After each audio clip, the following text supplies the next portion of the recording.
My wife cheated in our bed and laughed behind my back, so I sold the house, filed for divorce, and watched her beg outside with her bags and her useless lover. I watched with satisfaction as 2 trucks pulled up to my house. The hum of their engines marked the beginning of something I had waited for with cold, calculated anticipation. My cheating wife, Jessica, and her affair partner were upstairs, probably thinking they had more time to finish their twisted little fun. They didn't expect this. No one ever expects the tables to turn this hard.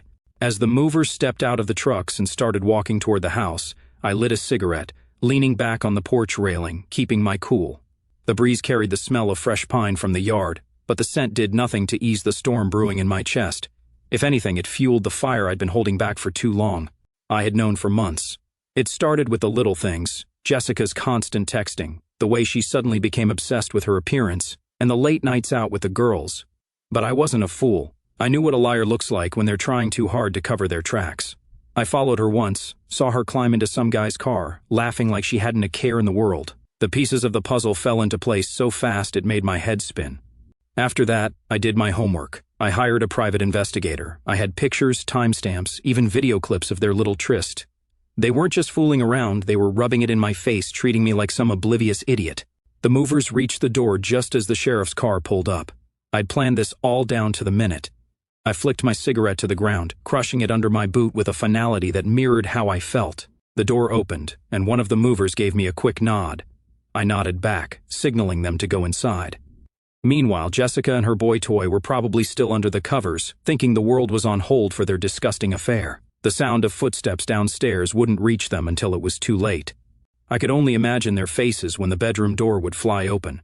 Instead of seeing me, ready for another pointless argument, they'd see my backup plan, removal trucks, and a uniformed sheriff about to kick them out of the very house they had defiled. I grinned as I watched them rush downstairs, half-dressed, panic smeared across their faces. Jessica's eyes widened when she saw the movers already carting away the furniture. Our furniture, the stuff I'd paid for, the things that had made this house a home. Her lover, some loser named Ryan, stood there like a deer caught in the headlights, unsure whether to run or pretend this was some kind of joke. The sheriff, a burly man with a grim expression, stepped forward, speaking calmly but firmly. "Ma'am," he said, "this house has been sold. You have 2 hours to vacate, or I'll have to remove you by force." Jessica turned to me, her face pale, trying to summon whatever manipulative charm she usually used to weasel out of trouble. "Tom, what's going on? You're not serious, right?" Her voice wavered, her panic barely hidden behind that fake innocence she was so good at. "Serious as a heart attack, Jess," I replied coldly. "You and your boy toy better start packing your things. This house, it's no longer yours." Ryan, the idiot, had the nerve to speak up. "Man, this is crazy. You can't do this. We'll be out in an hour. Just chill."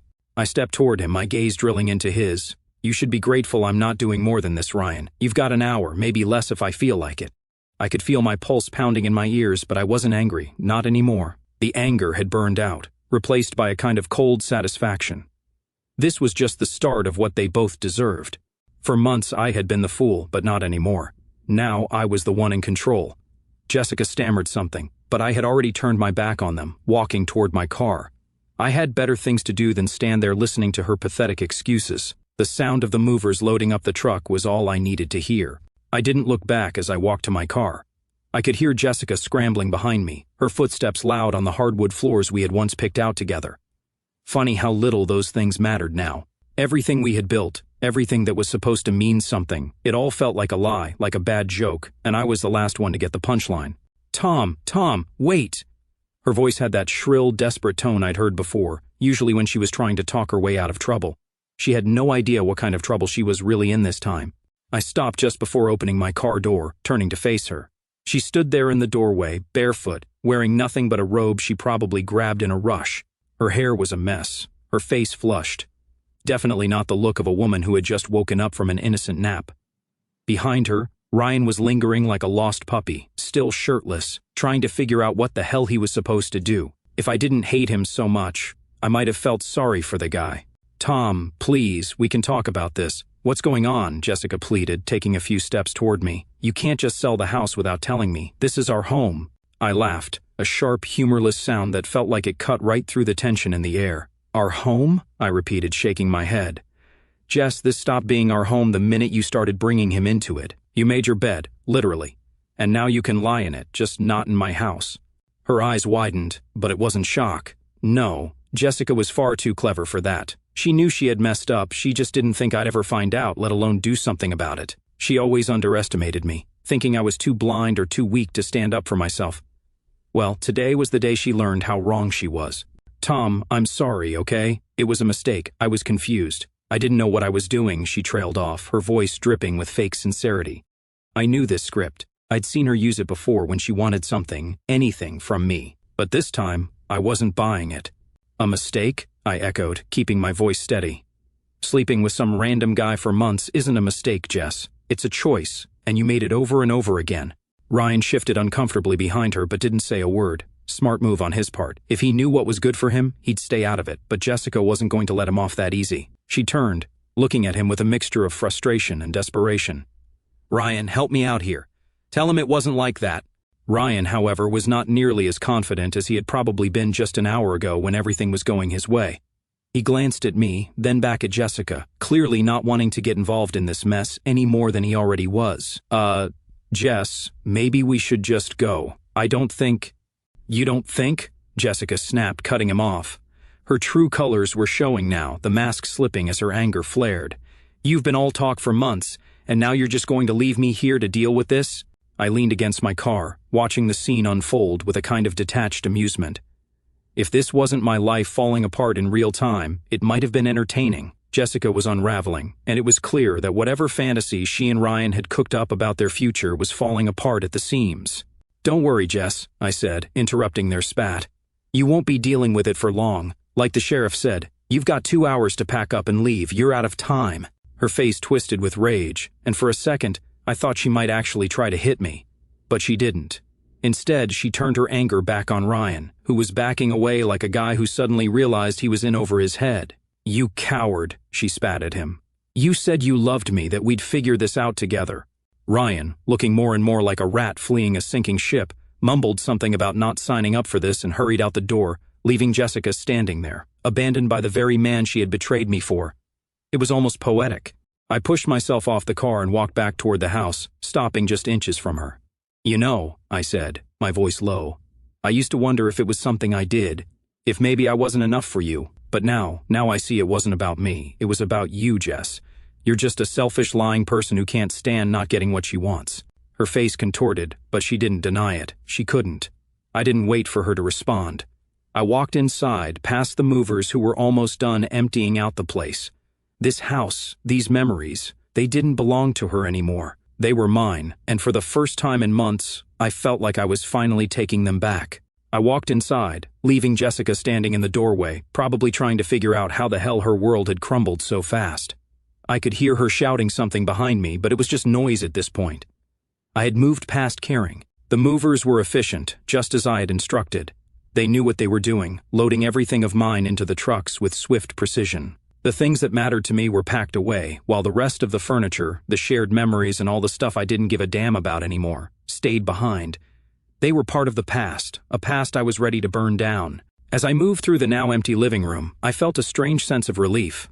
There had been so many nights where I sat in this very room, wondering what had gone wrong, where things had changed between Jessica and me. It turns out the problem wasn't that I wasn't good enough. It was that she was never satisfied. That knowledge had been like a knife to the gut at first, but now it felt more like a clean cut. Sharp, painful, but one I could heal from. The sheriff walked in, looking around at the half-empty house. He gave me a nod, acknowledging that things were progressing as they should. I'd paid off every mortgage bill, signed the papers, and made sure everything was legal and airtight. Jessica had no idea. She probably still believed she had control, that I'd never take this step. You all right? He asked, his voice calm but professional. I gave him a nod. Better than I've been in months. Good. Once the movers are done, she's got about an hour left to get out.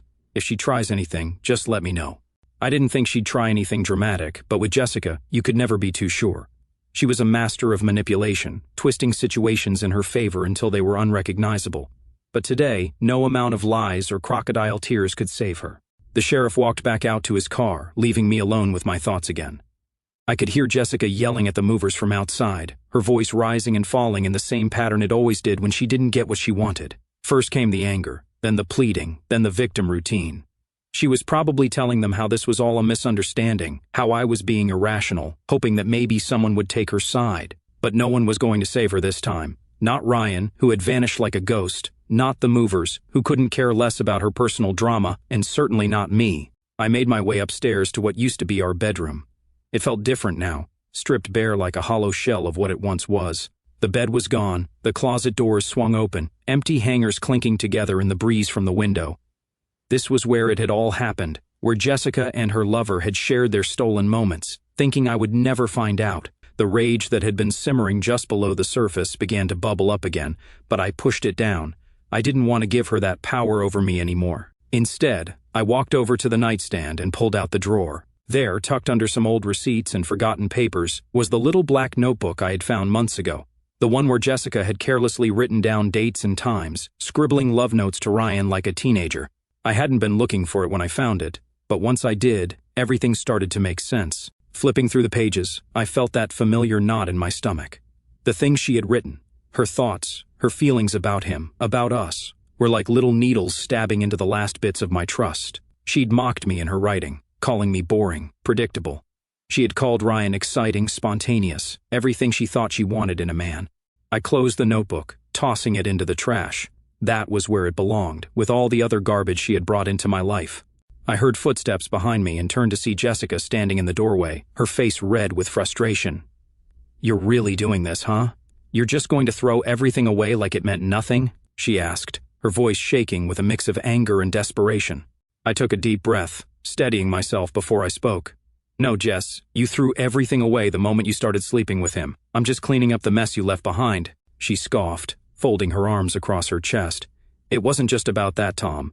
We weren't happy, and you know it. You were never around, always working, always distracted. I needed more. I deserve more." There it was, her favorite excuse. Somehow she always managed to twist it around so that she was the victim, the one who had been wronged. But I wasn't falling for it anymore.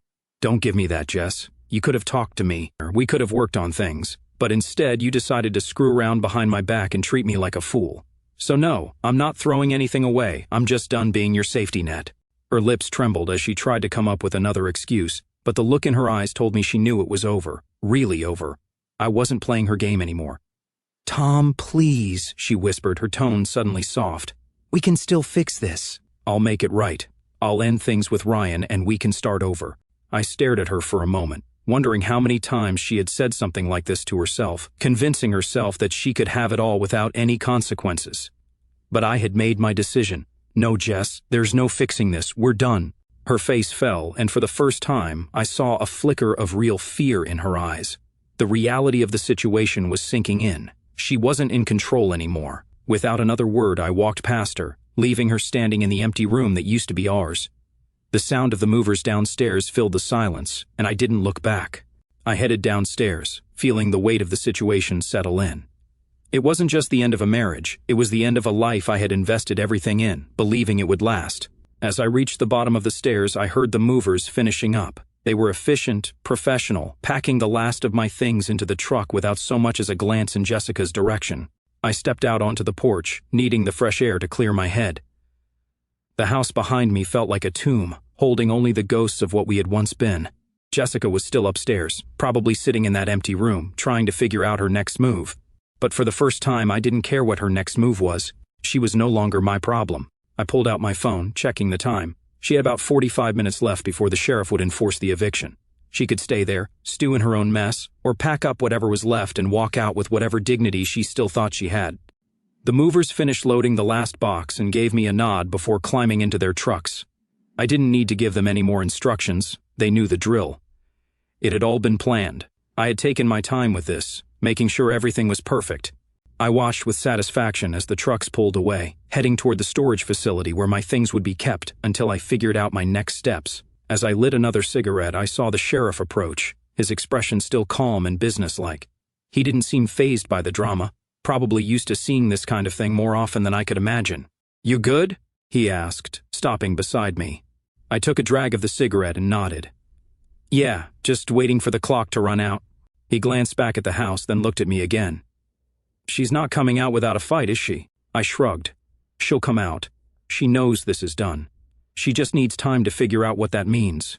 He nodded, understanding. Well, you've got time, but once it hits, I'll have to move her out if she doesn't go willingly. I knew that the sheriff was just doing his job, but the thought of seeing Jessica being physically dragged out of the house wasn't something I wanted, no matter how much she had betrayed me. We had shared a life together once. I wasn't cruel. I wanted her to leave, but I didn't want to see her humiliated like that.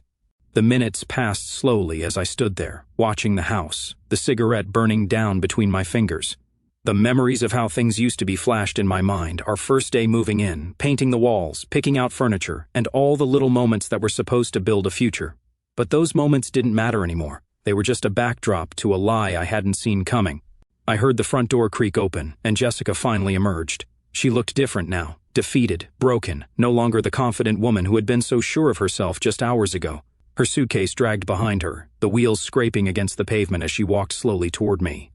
Her eyes were red, swollen from crying, and her hands trembled as she gripped the suitcase handle. For a moment she stopped in front of me, looking up with an expression that was a mix of desperation and sorrow. "Tom, please," she whispered, her voice barely audible. "I know I messed up. I know I hurt you. But can't we at least try to talk this out?" There it was again, that final attempt to pull me back in, to make me doubt my decision. But I was past the point of negotiation. There was no saving what she had shattered. I met her eyes, my voice steady. "There's nothing left to talk about, Jess. It's over." She opened her mouth to say something, but then closed it, realizing that nothing she could say would change my mind. Slowly she nodded, a single tear slipping down her cheek. I didn't flinch. Jessica turned, walking down the driveway toward her car. I watched her go, the suitcase bouncing along behind her, and felt a strange sense of finality.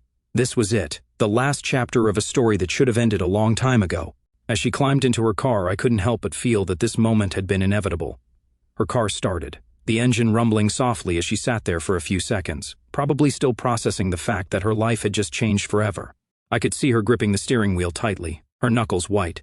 She was trying to hold on, but there was nothing left to hold on to. With one last glance in the rearview mirror, she drove off, disappearing down the street, leaving me standing there on the porch. The sheriff walked over again, watching her car fade into the distance. "Well, that's that," he said, his tone flat. "Yeah," I replied quietly. "That's that." He gave me a final nod and headed back to his car, leaving me alone with the empty house and the fading smell of cigarettes and betrayal. I stood there for a long moment, letting the silence settle around me. It felt heavy but also freeing. For the first time in months, I wasn't waiting for the next lie, the next excuse. It was all out in the open now, and there was nothing left to hide.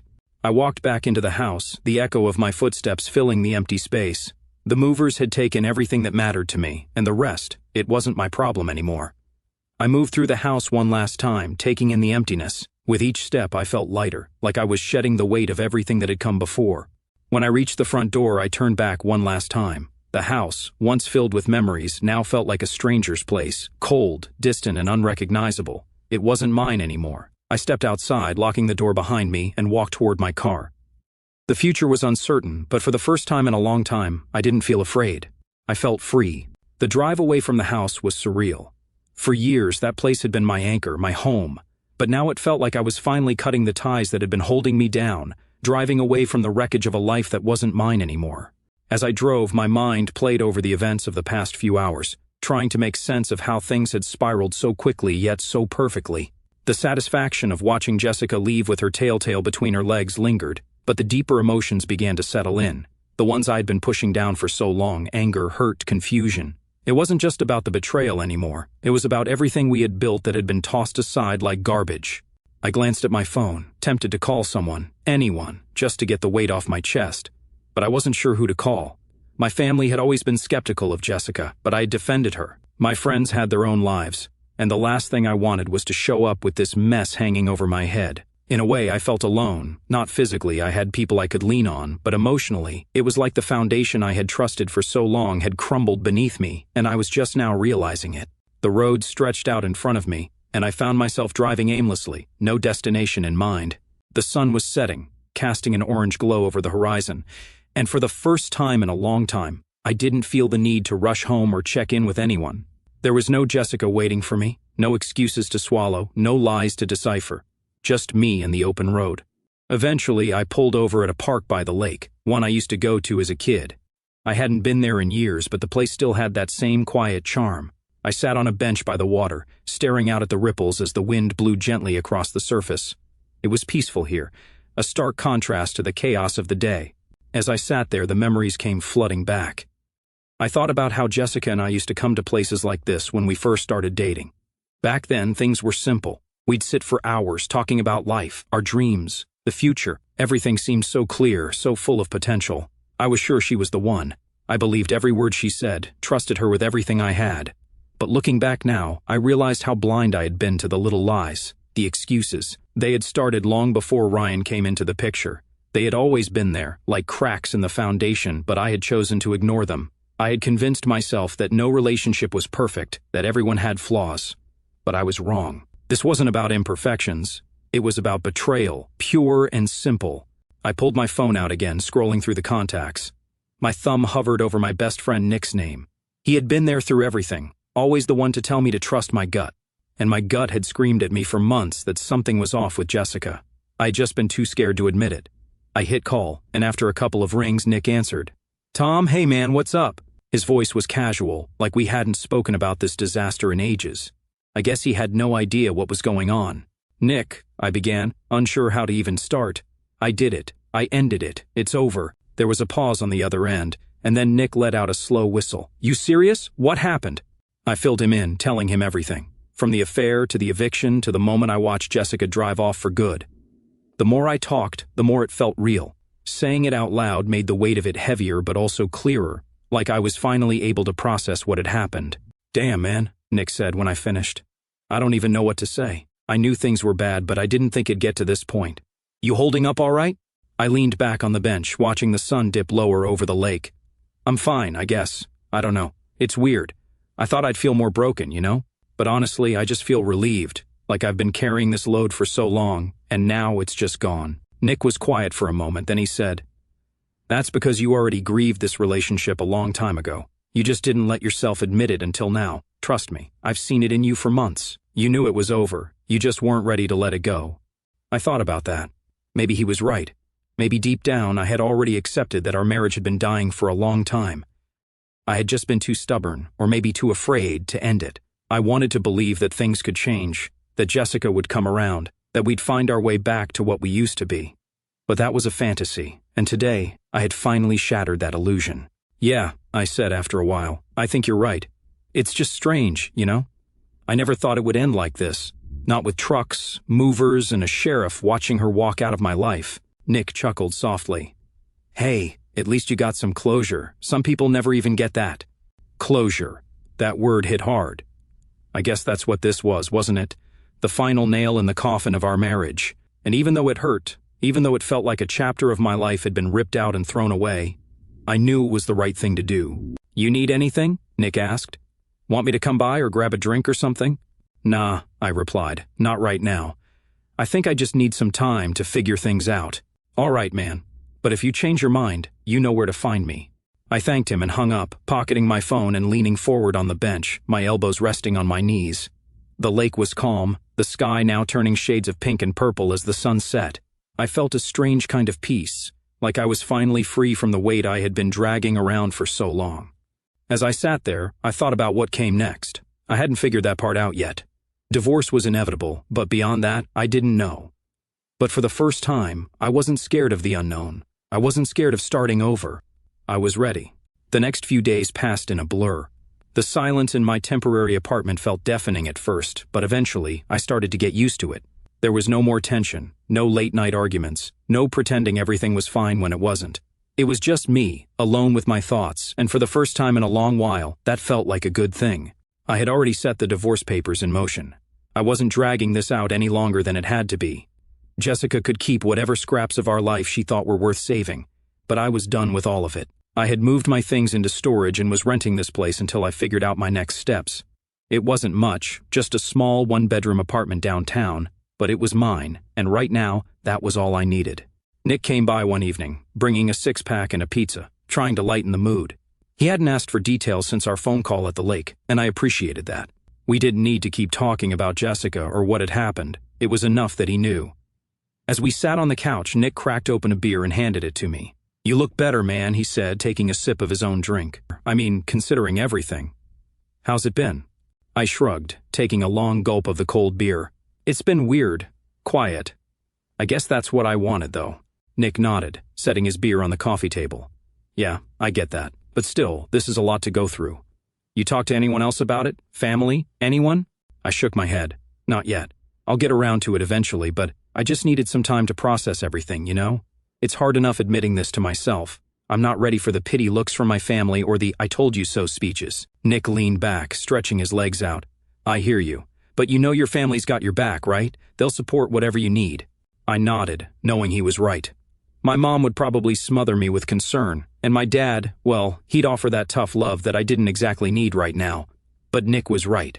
They would support me no matter what. I just wasn't ready to face that yet.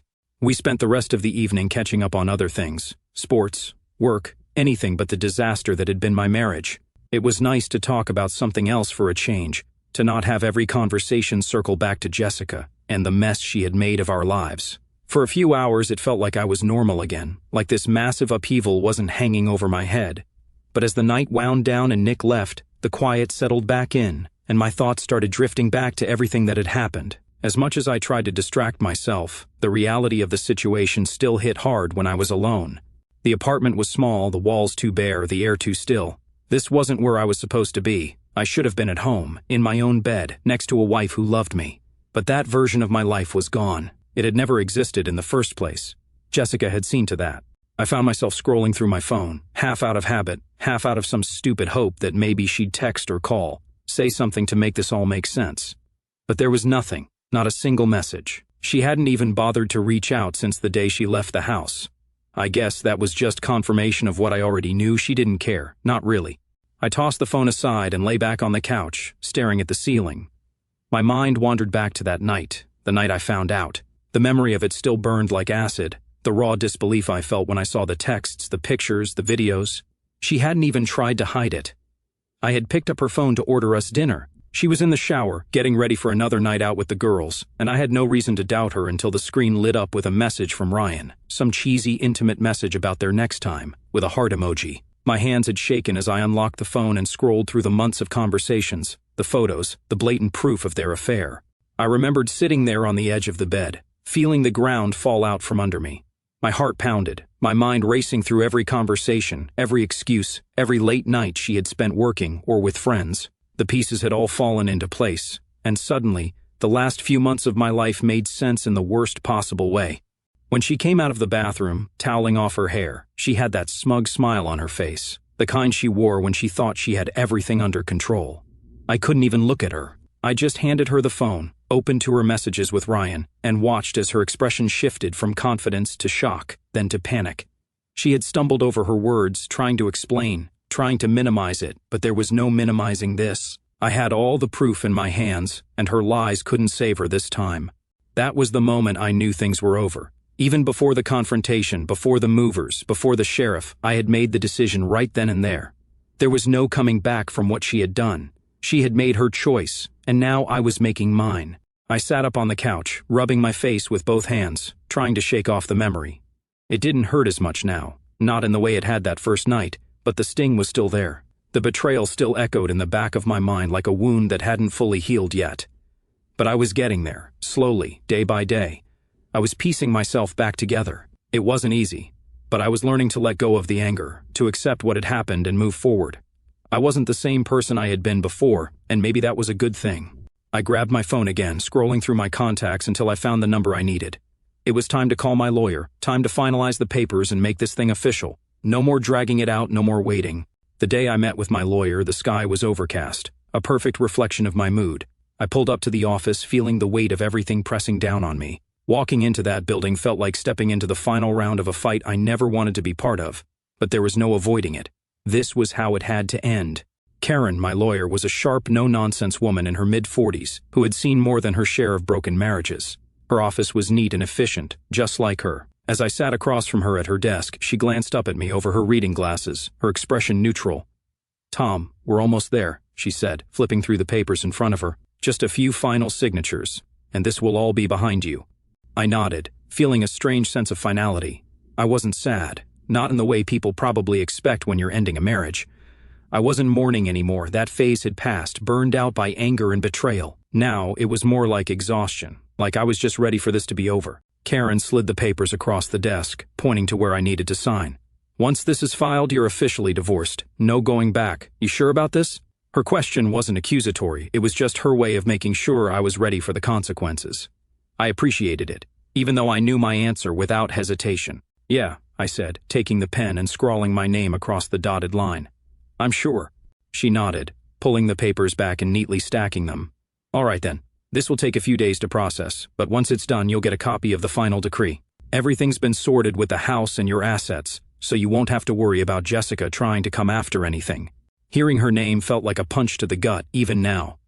I hadn't seen her since the day she left the house, hadn't spoken to her, hadn't even checked her social media to see what she was up to.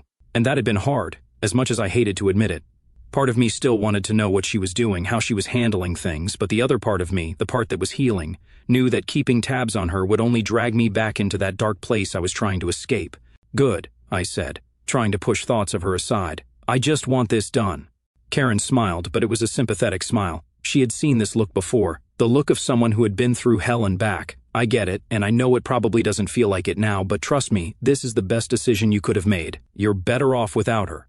I nodded, appreciating her support. Karen had been professional through all of this, but she'd also been kind, understanding that I wasn't just another client to push through the system. I was someone whose life had been turned upside down, and she had helped me navigate that chaos. Thanks, I said, standing up to leave. I appreciate everything you've done. Karen stood too, offering her hand. Anytime, Tom. And if you ever need anything else, you know where to find me. I shook her hand and walked out of the office, feeling a strange mix of emotions, relief, sadness, anger. It was all there, swirling together like a storm that had yet to fully clear. But beneath it all, there was also a sense of hope, a small spark of something new that hadn't been there before. Maybe, just maybe, this was the beginning of something better. The drive back to my apartment felt different this time. The sky was still gray, but I noticed the light breaking through the clouds in patches, and for some reason, it felt like a metaphor for my life. I had been living under a dark cloud for months, but now the light was starting to break through, slowly but surely. When I got back to my place, I sat down on the couch and stared at the divorce papers. It was all so final, so official. I had expected to feel more pain, more regret, but all I felt was a deep sense of exhaustion. Maybe that's what closure really feels like, not dramatic or earth-shattering, just a quiet acceptance that things are over. I reached for my phone, scrolling through the contacts again. This time, I wasn't looking for Jessica or a lawyer. I was looking for my brother, Mike. We hadn't spoken much since everything went down, not because he didn't care, but because I hadn't been ready to talk about it. But now I felt like I needed family, someone who had known me longer than this mess with Jessica. The phone rang a few times before Mike answered. Tommy, man, how's it going? Hearing his voice felt like a warm hug after a long, cold day. Hey, Mike, I'm good. Well, I'm all right. Just signed the divorce papers. There was a brief silence on the other end before he spoke again, softer this time. Damn, bro, that's got to be tough. How you holding up? I leaned back on the couch, staring at the ceiling. Better than I thought I would be, honestly. It's weird. I'm sad, I guess, but more than anything, I'm just ready for this to be over. Mike sighed, and I could hear him shifting on the other end. Yeah, I get that. You know I never liked Jess. I never said anything because, well, you were in love and all, but I always thought she was too cold, man, too selfish. I let out a bitter laugh. Yeah, I probably should have seen that sooner. Don't beat yourself up about it, Mike said quickly. Love blinds you to a lot of things, but the important thing is you're out now. You're free. Free. That word stuck with me. I hadn't really thought of it like that before, but Mike was right. I was free. Free from the lies, from the manipulation, from the constant feeling of being on edge in my own home. I guess I am, I said, a small smile creeping onto my face. It's just weird. I spent so long trying to make this marriage work, and now that it's over, it's like, what now? What do I do with my life? Mike chuckled. Man, you do whatever the hell you want. You don't have to answer to anyone anymore. You can go on trips, meet new people, focus on yourself. You've been putting yourself last for too long. It's time to take care of you. I nodded, realizing how right he was. For years, I had been bending over backward, trying to make Jessica happy, trying to keep our marriage together while she was out destroying it. I hadn't even thought about what I wanted in so long that I wasn't sure where to start. You're right, I said, feeling a little more hopeful. I think I needed to hear that. Anytime, bro, Mike replied. And hey, if you need a change of scenery, come stay with us for a bit. The kids would love to see their uncle. I smiled at the thought of spending time with Mike and his family, getting away from everything for a while. I might just take you up on that. After we hung up, I sat there for a moment, letting his words sink in. I was free, and while the road ahead was still uncertain, I had the power to decide where it would lead. The possibilities, for the first time in a long time, felt endless. The next morning, I woke up with a strange feeling of lightness, as if signing those papers had lifted a weight I hadn't even fully realized I'd been carrying. There was no Jessica in the bed beside me, no tension gnawing at my gut, no need to wonder where she was or who she was with. It was just me, and for the first time in years, that was enough. I made myself a cup of coffee and stood by the window, watching the city wake up. The sky was clear, the sun shining through in a way that felt symbolic, like the universe was telling me it was okay to move on. As I sipped my coffee, my mind wandered back to Mike's words the night before. Do whatever the hell you want. I hadn't thought about what I wanted in so long. My life had been wrapped up in Jessica's needs, her moods, her lies. But now I had a clean slate, no baggage, no expectations. It was both terrifying and exhilarating. I sat down at the small kitchen table, staring at my phone for a moment. I considered calling Jessica, just to hear what she'd say now that the divorce was real. But I stopped myself. What was the point? She'd probably try to spin another web of lies, or worse, play the victim. I didn't need to hear it. Her chapter in my life was closed, and I wasn't about to reopen it. Instead, I opened my laptop and started looking at flights. Mike's offer was tempting, but I needed something bigger, something that would remind me I was more than just the guy who got cheated on. I needed to see the world, feel alive again. And as I scrolled through destinations, one caught my eye: Italy. I had always wanted to go to Italy, the culture, the food, the history. It was something I had dreamed about back when I thought Jessica and I would travel together, but she had always been too busy, too wrapped up in her own world to care about mine. So I'd put it off, thinking there'd be time later. But now was my time. Without overthinking it, I booked a flight for the following week. Just like that, I had something to look forward to, a new adventure, one that had nothing to do with my past. Over the next few days, I felt a growing sense of excitement. I packed my bags, canceled the lease on my apartment, and arranged for my things in storage to stay put until I got back. I wasn't sure how long I'd be gone, but that was the beauty of it. I didn't have to know. For the first time in years, I didn't have a plan, and that was exactly what I needed. The morning of my flight, I stood at the apartment door, suitcase in hand, and took one last look around. It wasn't much, but it had been my refuge during the storm. Now, I was ready to leave it behind. I locked the door and headed to the airport, feeling like I was stepping into a new life. The flight was long, but I didn't mind. I spent most of it gazing out the window, thinking about how far I had come. The pain, the betrayal, it was all still there, lingering in the background, but it didn't control me anymore. Jessica had taken enough from me, and I wasn't about to let her steal my future too. When the plane touched down in Rome, I felt a rush of adrenaline. This was it, the start of something new. As I stepped out into the warm Italian air, I smiled to myself. For the first time in as long as I could remember, I wasn't running from something. I was running towards something. The first few days in Italy were a whirlwind. I wandered through the narrow streets of Rome, stood in awe beneath the towering architecture, and ate my weight in pasta and gelato. I met people, shared stories, and started to remember who I was outside of the mess that Jessica had created. I wasn't just a guy who got cheated on. I was more than that, more than I had let myself be in years. One afternoon, as I sat at a cafe in Florence, sipping on an espresso and watching the world go by, I realized something important. I hadn't just lost a wife. I had found myself. The man I had been before all the lies, before all the pain, was still there, and now he was stronger, wiser, and ready for whatever came next. I thought back to the moment I'd watched those moving trucks pull up to my house, the cold satisfaction I had felt as Jessica's world crumbled around her. I had wanted revenge back then, wanted her to feel the same kind of pain she had caused me. But sitting here, thousands of miles away from that life, I realized I didn't need revenge. I had something far better. I had peace.